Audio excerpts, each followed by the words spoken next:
Kart, another one that races pretty much full time in the SCCA and various other series around the country. So good to see them there. I think we're going to see a lot of those real-world drivers definitely start to turn up. You got to remember that maybe 10 years ago, 15 years ago, the sim racing, it wasn't necessarily available for club racers to just have as a tool, but now it is used regularly, and look at the plethora of cars that they have available for them to be able to go out there and do practice on a weekly basis.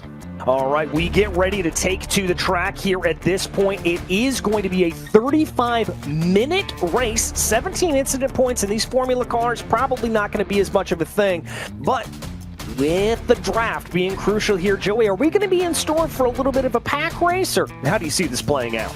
I think with the lower horsepower cars, it's definitely going to be more drafty. It's going to be definitely a pack race. But with 35 minutes, you still have to have the mentality to go forward immediately. We had been saying that it's about 2.5 minutes for these drivers around a lap. You can't dawdle if you're trying to move forward. Yeah, you've got to make sure you're up on it. Probably look for the top, let's call it 15, maybe 17. You said that was the cutoff on the 1 second mark. So that's probably we're going to see that pack starting to go. And I think we could see definitely a little bit of get up and move for a lot of these drivers if they are outside of that front pack, especially if we start to see a breakaway. That's where you could see a little bit of the craziness, a little bit of the action farther on back in the field if they start to lose touch with that leading pack. I think that if here in the sim, it's about, call it 1 second is kind of that draft margin. If you're, call it 1.2 or further back, you really don't feel the effects of the slipstream, but the closer you are, the better it gets, the stronger that slipstream becomes, and that's when you can finally make those moves into the brake zones. We take a look at the starting grid. It will be a rolling start here and a full lap around, so we've got a hot minute to run you through the starting field here. It is going to be Jason Green, then Enrique Petinari in your front row, Cade McGee, and Morgan Burkhardt. We mentioned him a little bit earlier. Samuel Parent will line up in 5th, and then Martin Pearson rounds out your top 6. Then it's Alexander Wegner and Thor Thola in 8th position. Andre Castro will be 9th, followed by Gel there in 5th. Verstraeten doing a great job to round out that top 10 position. Michael Hinkle will be in 11th, followed by Jack Ramey in 12th place, rounding out the outside of row 6. We move back into row 7. Sam Brooks and Reed Barstuka in 14th position. Kevin Parrish will be 15th, followed by Murphy Nichols, another driver that you should be very familiar with if you are around the simulator or indeed some of the club racing scene. Maxwell Solar will be 17th, and Matt Malone, streamer extraordinaire, will be in 18th position. We thought we may see Matt out here this weekend. Letter will line up in 19th, and it's Chris Wetz in 20th, Christian Flagg 21st, and David Presley will be 22nd. Lilac Zier lines up in 23rd, followed by Aaron Wolfel in 24th position. Again, 30 drivers out here in each of these sessions. David Miller, Ellis Spice, Gabriel Asselin, then it is Jim Brewster, Kyle Mayer, and Pierre Oliver will be your final driver in 30th. Moving on back through the field, we've got a few more entries here. Antonio Vasquez, Frank Ferry Jr., John Alessandro, Jack Veazey, Camden Hibbett, who we saw and we rode on board with, and then J.B. William will be in 36th position. Moving on back, it will be Sander Verbruga, then Lance Snyder, and Andre Garella. Rounds out your 39 car field. Quite a few drivers out here today, Joey. That is a big pack of Formula Vees. It is going to be a very busy place around Elkhart Lake, Wisconsin here, especially on this, call it, opening lap. Remember, it's only the small horsepower cars. They kind of struggle to get going a little bit, so they're going to stay in these giant packs, especially for lap 1.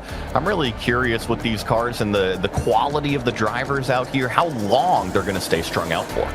Yeah, I am too. And folks, if you're watching this at home and thinking, this may be the way I want to start my iRacing career, head on over to iRacing.com and find out how to start your career. You may be starting out in Formula Vees just like this, and you can work your way up through the progression ladder that is unique to iRacing and go from Formula Vees all the way up to Indy cars or into prototypes, GT racing, stock cars, you name it, it is available on iRacing. Again, head on over to iRacing.com to be able to start your career today.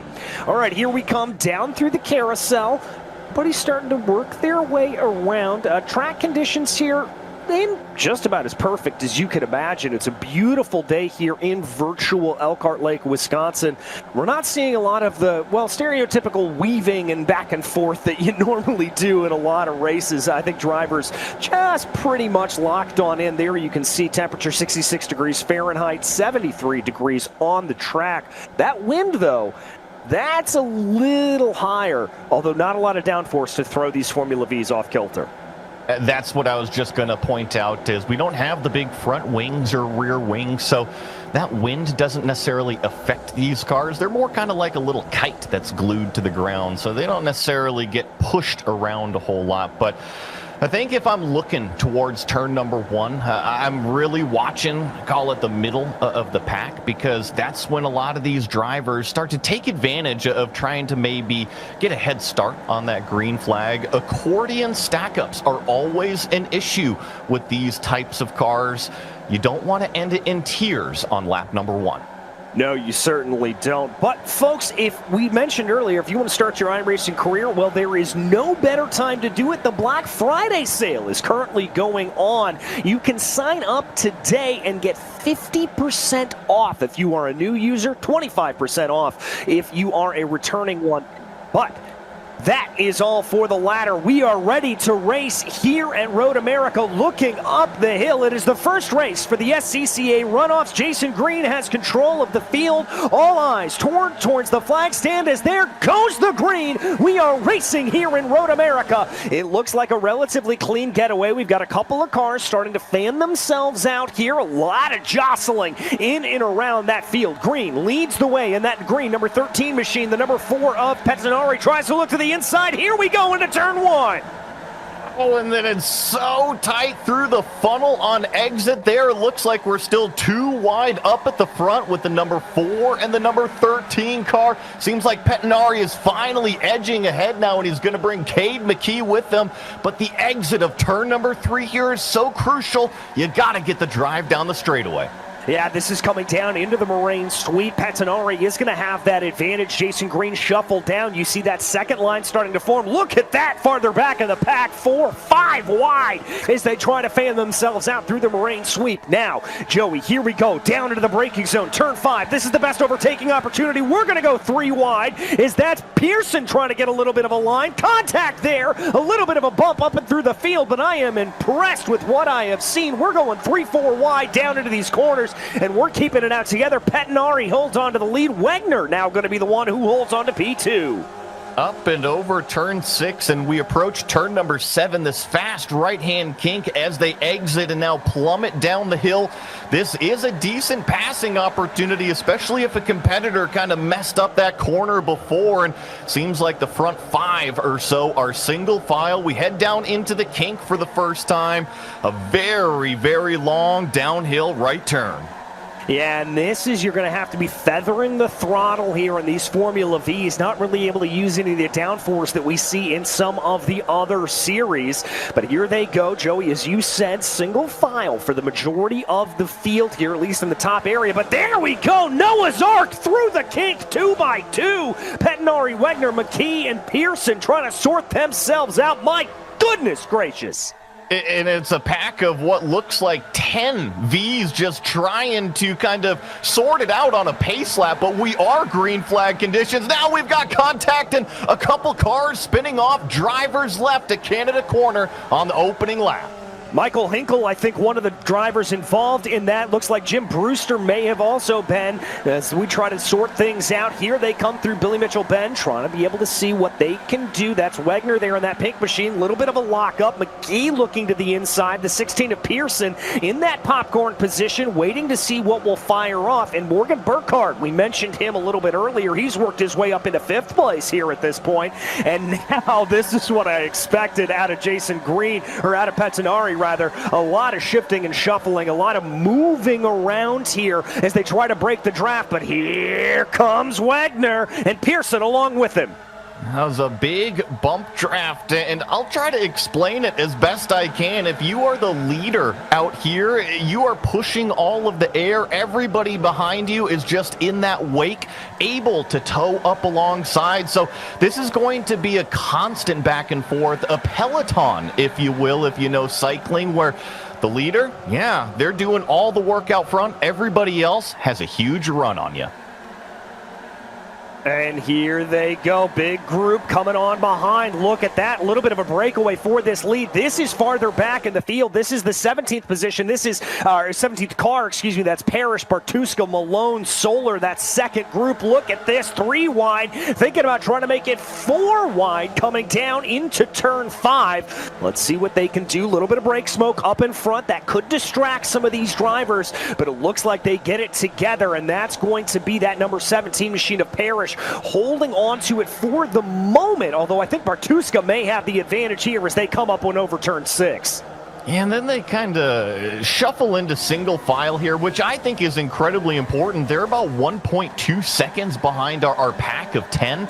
If you really get farther behind than that, you start to lose touch with that slipstream, and it is so crucial, especially if you want to be on the podium at the end of one of these things. You need to move forward in terms of that track position, and you see, as soon as they single filed out, that 1.2 second gap is now instantly down to half a second.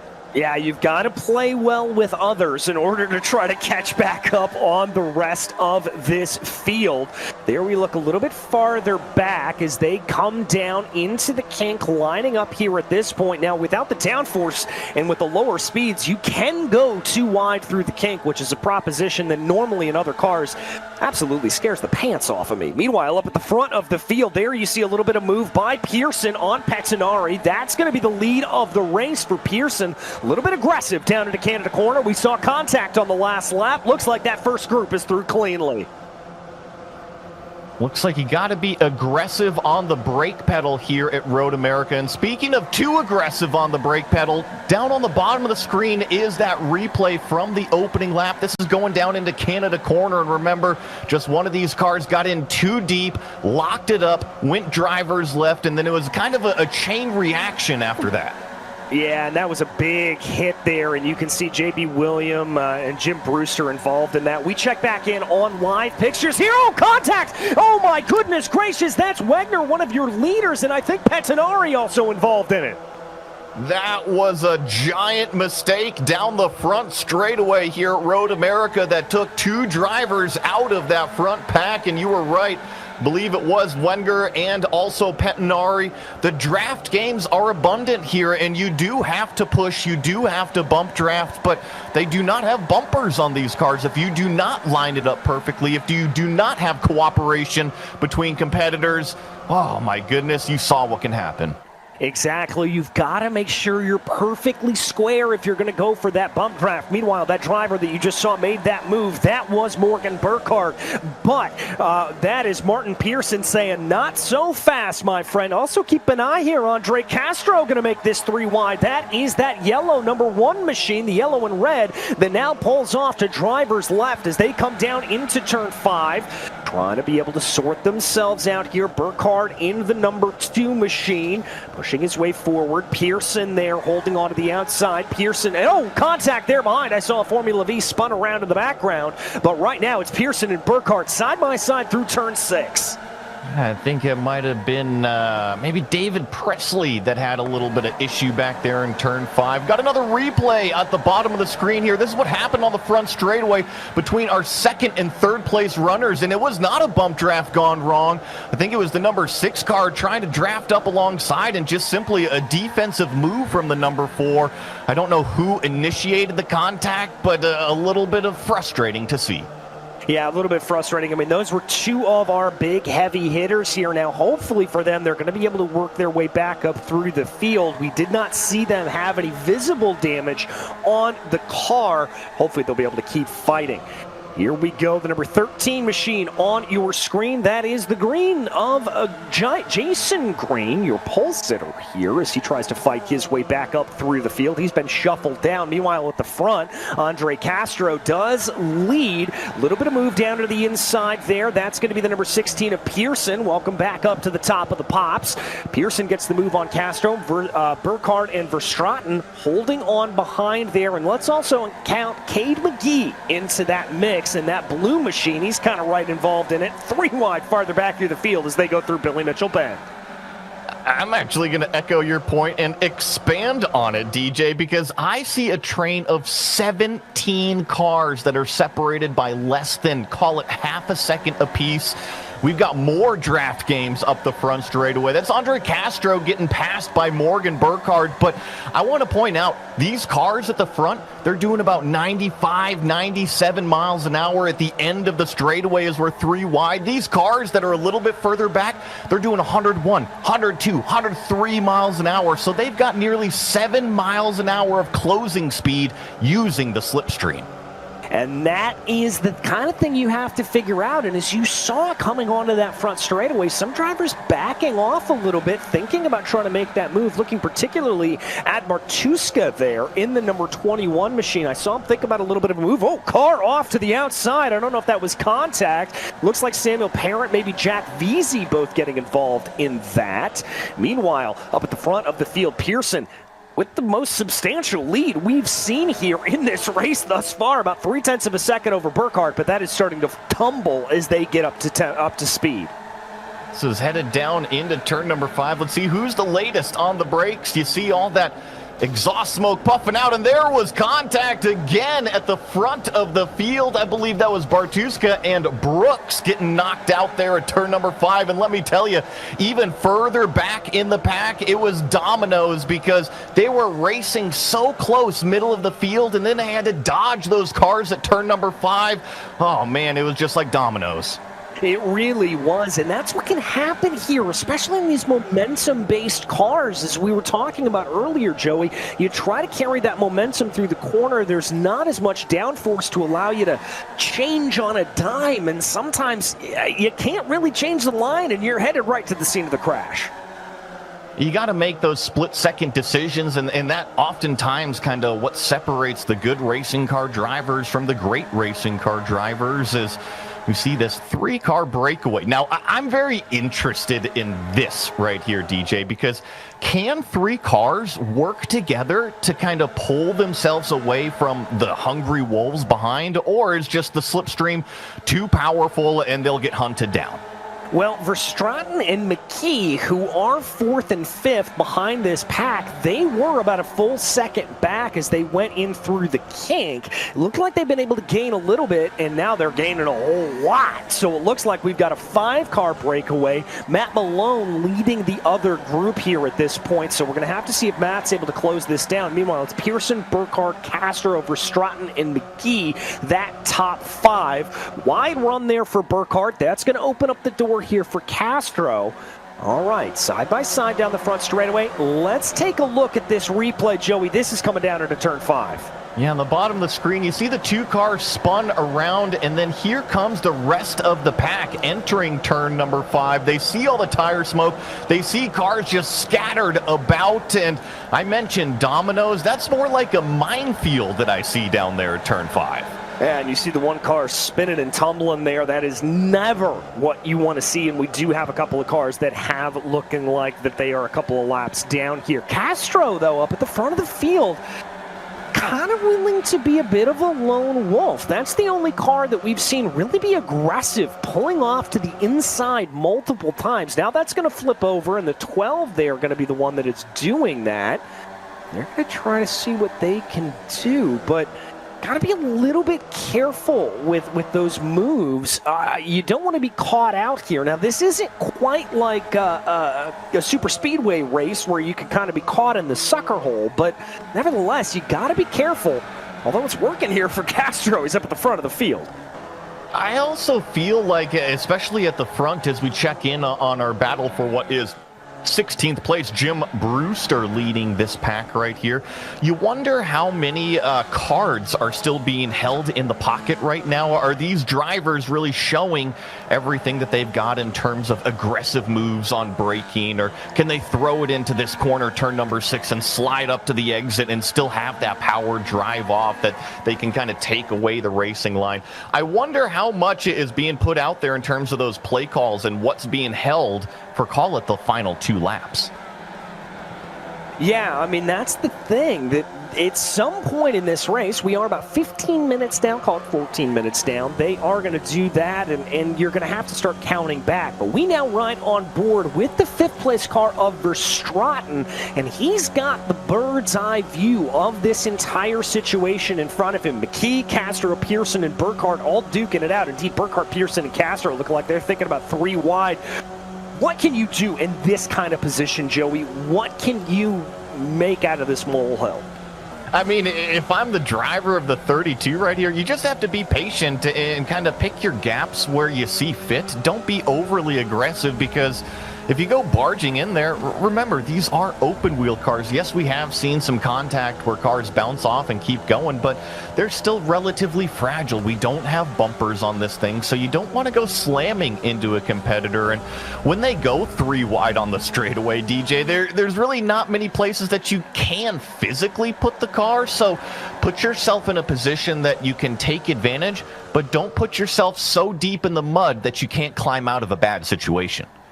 All right, it's always that balancing act. That is the story that we always seem to focus on. But, well, Joey, we talked about a 5-car breakaway. I think it's a little bit more than that here at this point as you take a look. It's about an 11-car breakaway all the way back to Christian Flagg. That's going to be this leading group, and this is where it really, really separates out.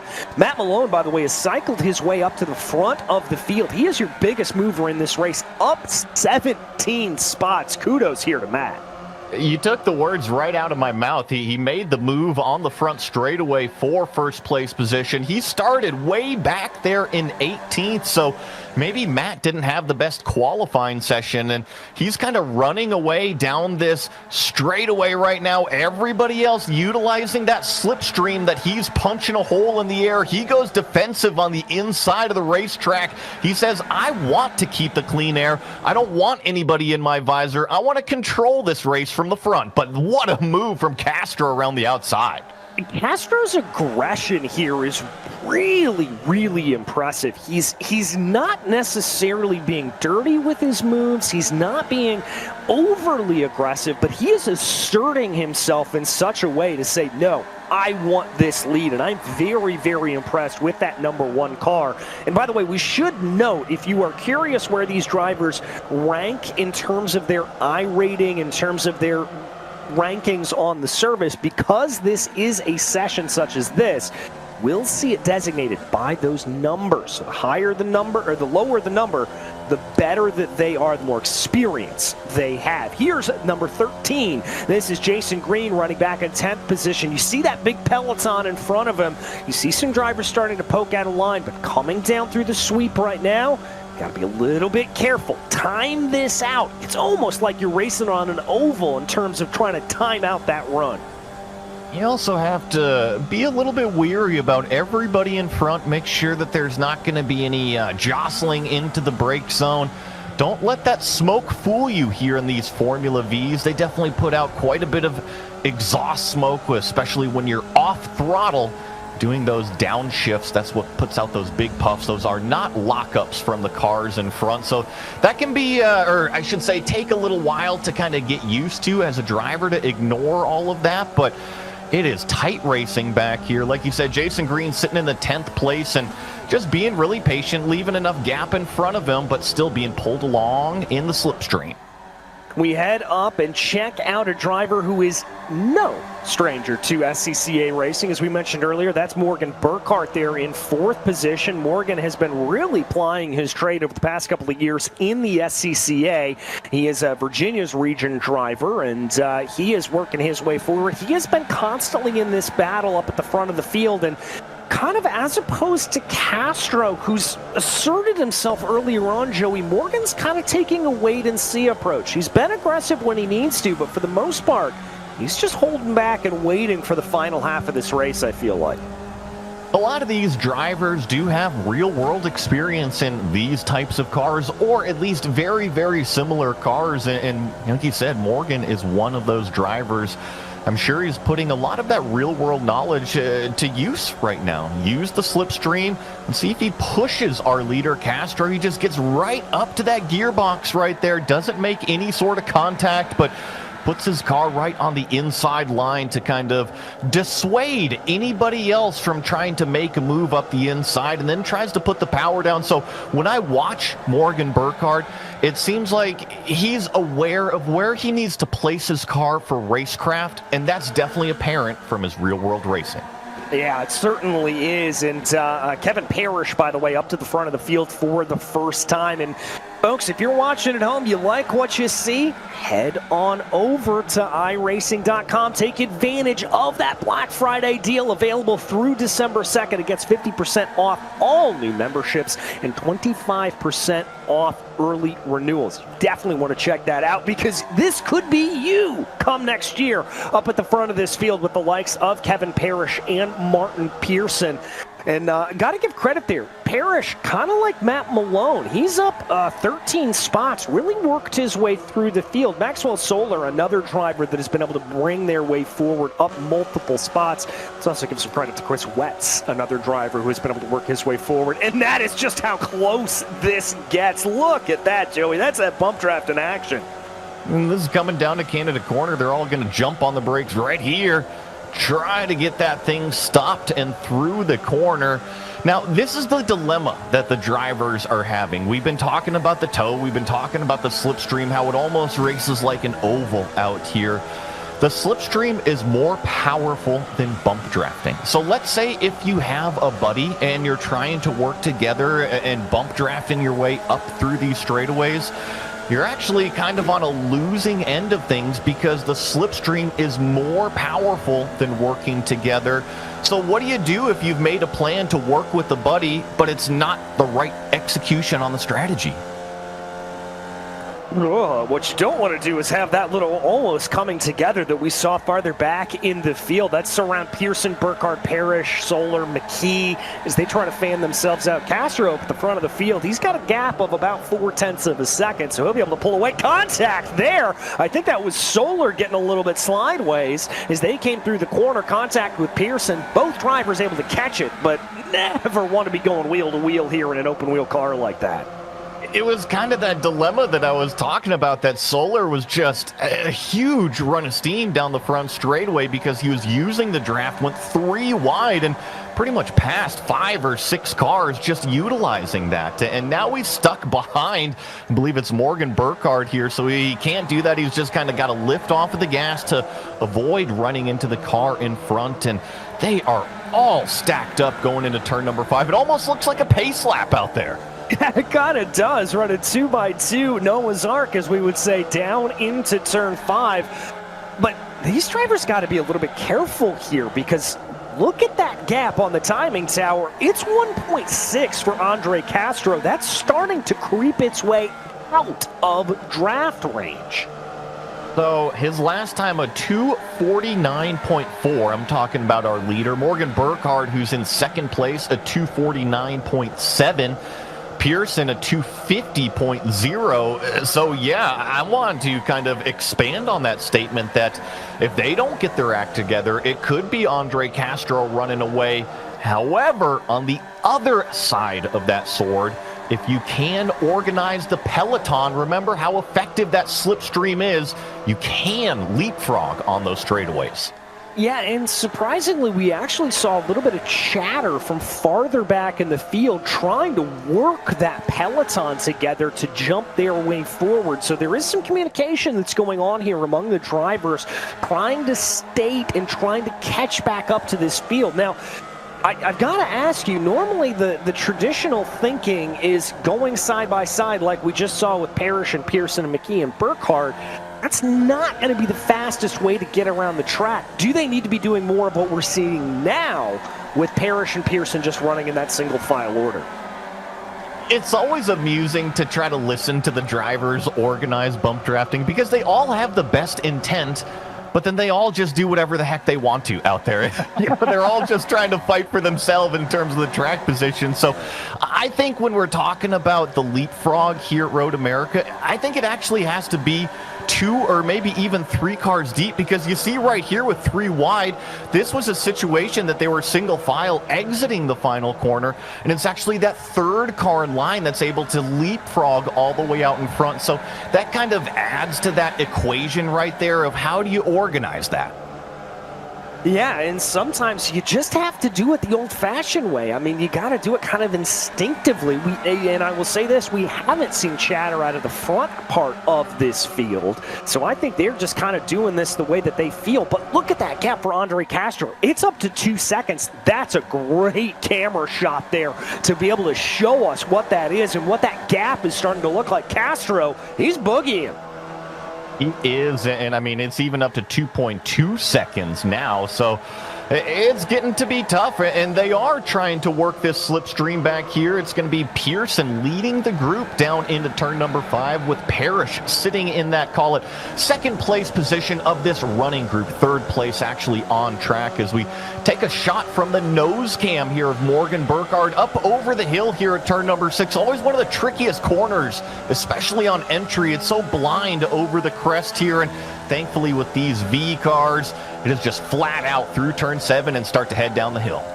As they start to head down the hill here at this point, Burkhardt thinking about a run down into turn 8. And Joey, I have to agree with you. Turn 6, always one of the most difficult corners to handle. I don't think I've ever gotten it right. It never feels right, and no matter what car I take to it.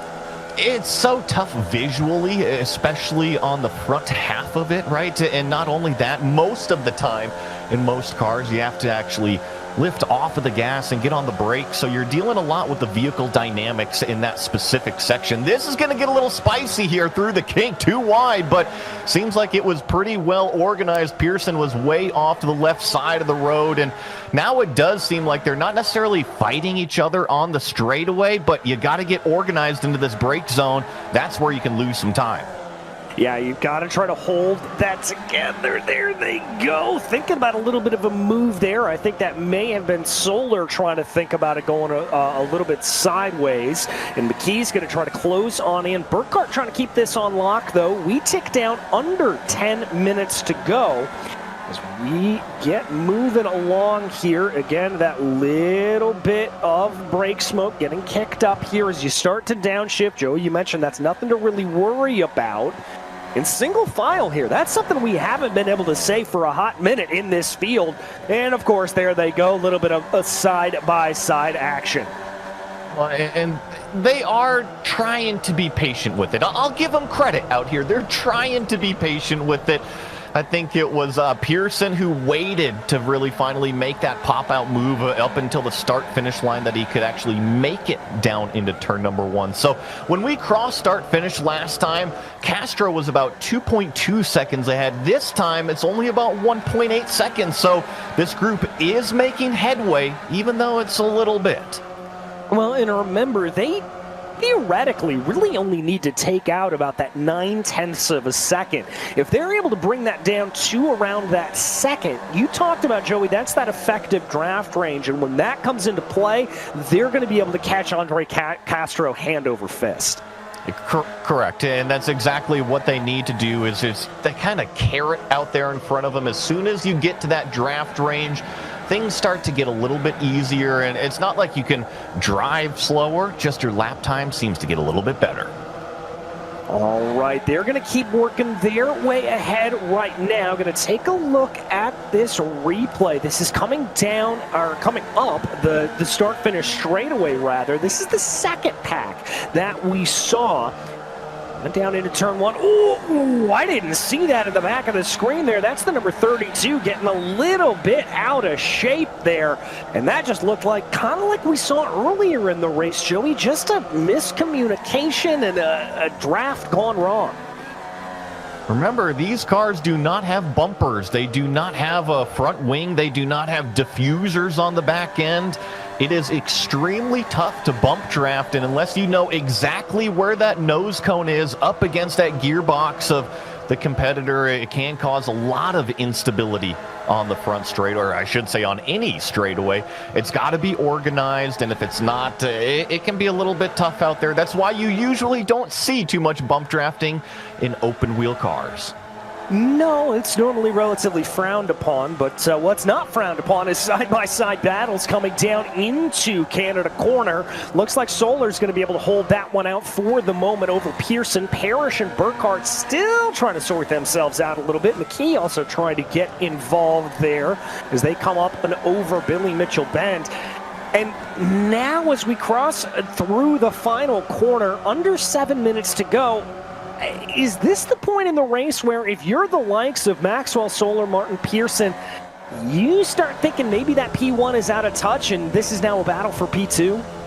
It very well could be. That's the decision that these drivers are going to have to make. Let's put you in the driver's seat, and if you want to go and physically go and do this, go sign up right now on iRacing.com. You can start your career, and speaking of starting it, I mean, I didn't necessarily start in sim racing, but I used iRacing way back in 2009 when I was participating in the Volkswagen TDI Cup, which was an SCCA-based series.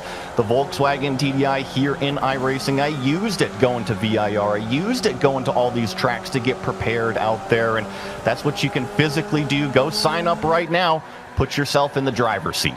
And I can't tell you how many folks I talk to when I am out in the real world and I say, how did you prep for this track? How did you get yourself ready? The number one response I hear, iRacing. And if you need a better endorsement than that, folks, I don't know where you can find one, because we are talking about some of the best drivers in the world and some of the best drivers in Formula Vees that are right here in front of you. That is the number 17 of Parrish, holding on, trying to close in behind Morgan Burkhardt. Burkhardt has been able to work his way up into that second place position with about 5.5 minutes to go.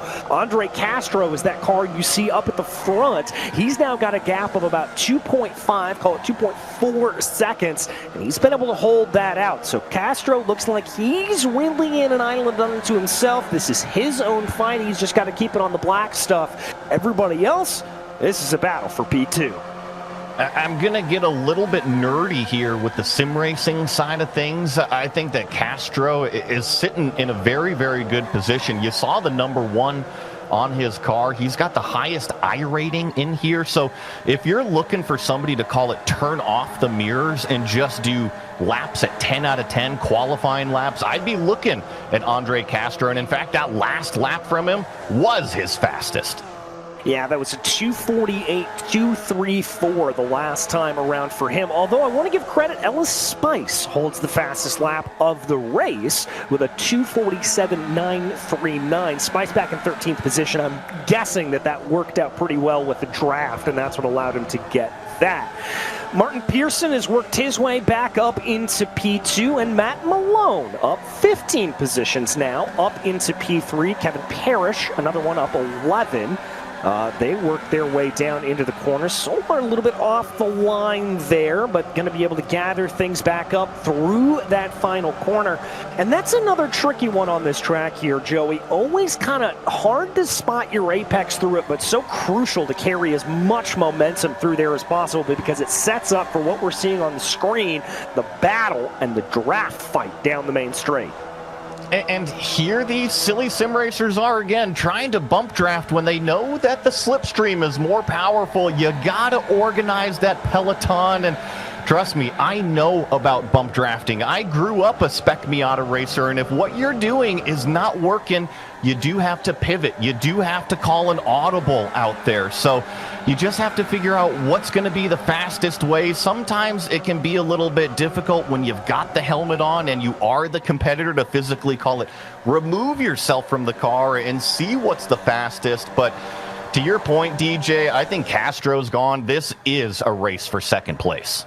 Yeah, and that battle for second is definitely starting to heat up. Parrish, Burkhardt, Pearson, and Malone, the ones that look like they're in on it. But don't count out Wetz and Solar, or indeed McKee, Flag, or Green. Any of them have the pace to be able to catch up here at this point. I'm particularly interested to see what Jason Green can do. That's your pole sitter. He runs back in ninth place here at this point. He hasn't been really flashy over the course of this race. I wonder if he's just kind of saving his stuff for the final bouts of this race. In my opinion, if I was trying to kind of leapfrog forward on the very, very final lap, I think I want to be maybe 4th, 5th, 6th in this line right here. You don't want to be so far back that you get boxed in from the 3 wide up front, right? But you want to be far enough back that you can take advantage of the slipstream and have that advantage in terms of the mile an hour on the straightaway to physically make the pass. So it's going to be tricky. Do the front 3 just block out the entire track, or are we going to see some passes? Well, we are going to have one more lap after this to find out. They will be racing to the white flag, this time by Noah's Ark, down through Kettle Bottoms. Indeed, 3 wide through Kettle Bottoms, as that's Wetz, Parrish, and Pearson. Burkhardt holding back in the popcorn position, thinking about trying to make it 4 wide. Pearson down to the inside, Pearson to the outside, Wetz down to the inside, trying to sort that out a little bit. Parrish sorted back. Burkhardt going to line up behind Parrish here. Tries to get himself forward. No movement from farther back in the field. Castro growing the gap up at the front. It's now about 3 seconds for him. Pearson looks like he will lead coming out of the final corner as Andre Castro will come to the line, and Barney the flag man will display that white piece of cloth. 1 lap to go from Road America. 14 turns remaining to settle the first race of the SCCA runoffs here on iRacing. Castro is well out in front, but look at the run up the inside here. That's Chris Wetz in that green and yellow machine getting a heavy push. Let's see what happens in turn number 1. They're 3 wide for what is 5th place, and now settled 2 by 2. And that was Matt Malone that gave him that big push. Parrish almost running a little bit wide there on the outside of turn 1. Let's see here. That 17 of Parrish going to try to sweep around the outside, carry a little bit more momentum, but it looked like Wetz had that line covered off. But now Parrish with that outside line gets a better run down the straightaway. Wetz going to be bogged down a little bit here. Watch out for that 16 of Pearson. Watch out for the 2 of Burkhardt. He's going to get a little bit feisty. We're going almost 3 by 3 down the back straightaway. Here we go into turn 5. This is going to be the crucial corner that sets up in the run through Kettle Bottoms, or through the hurry downs. It looks like in the lead is going to be Matt Malone, but harder to the inside is Parrish. Let's see what they can do as they rise up into 6. Gotta give some credit to Morgan Burkhardt. He forced the issue 3 wide on that straightaway. It paid off. Now he's sitting in that 3rd place position. It looks like one of the cars spun off. That was Solar in the background in that white car, headed down towards turn number 8. Nobody makes a late lunge right here. They're all looking forward to the kink. Oh, big lunge, though, from the 16 of Pearson. He went down to the inside of Wetz to try to get that position away.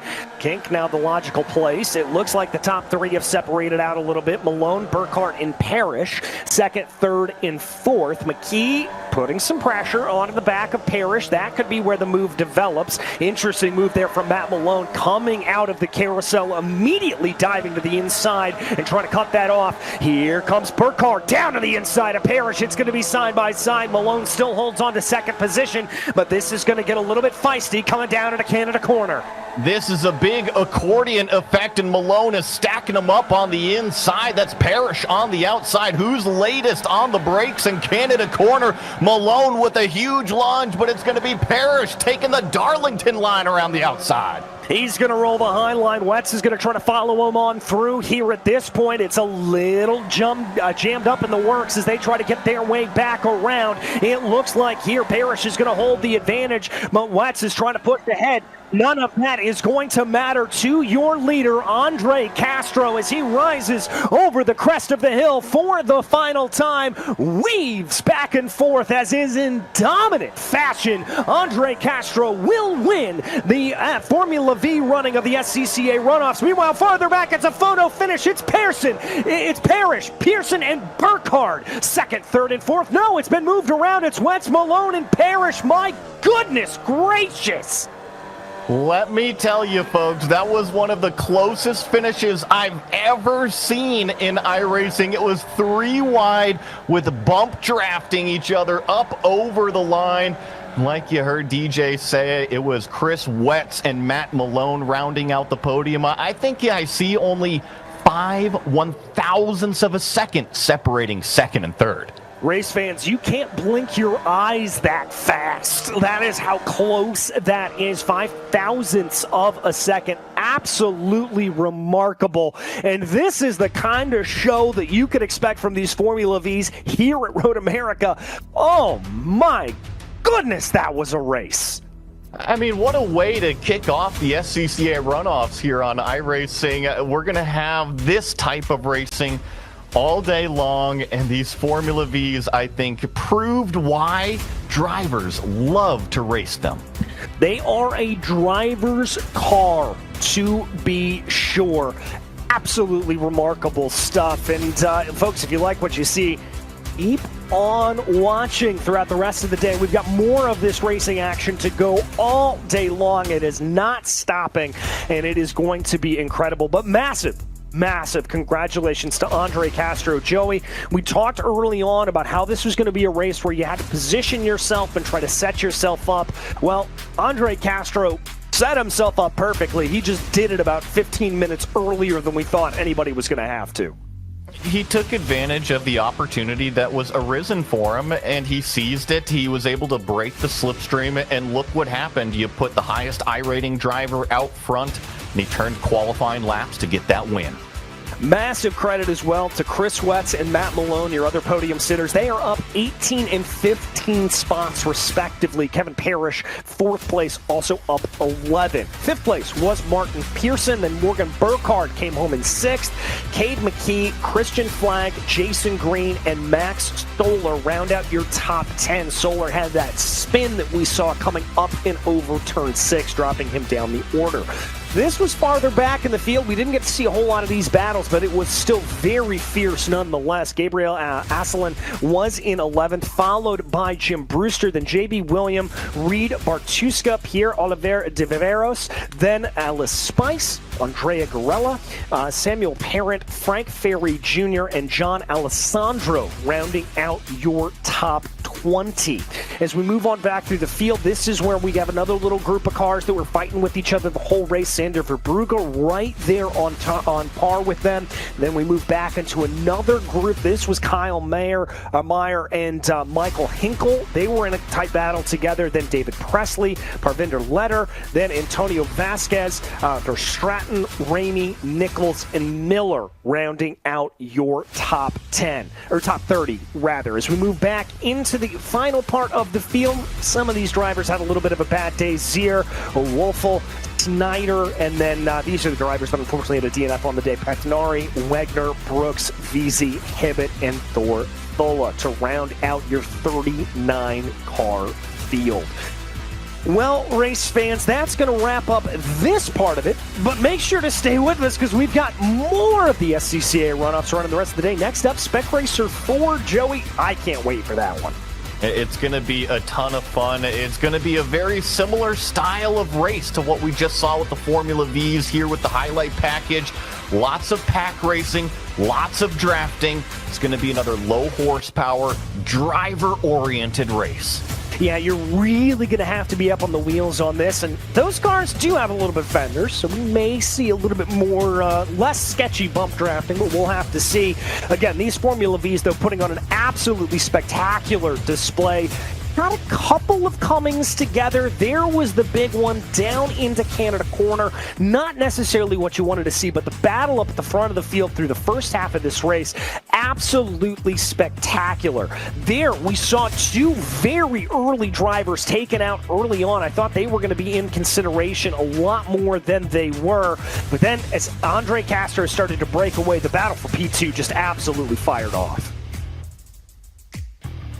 It was kind of busy, right? As I watched that highlight package, when I look back on the race that Castro won right here, it was very, very busy. But I think I'm going to expect that all day long out here, DJ. These are the best of the best, just like how in the real world, the SCCA Runoffs is the best, the championship series that you want to go and compete in. And it's exactly what we've got here.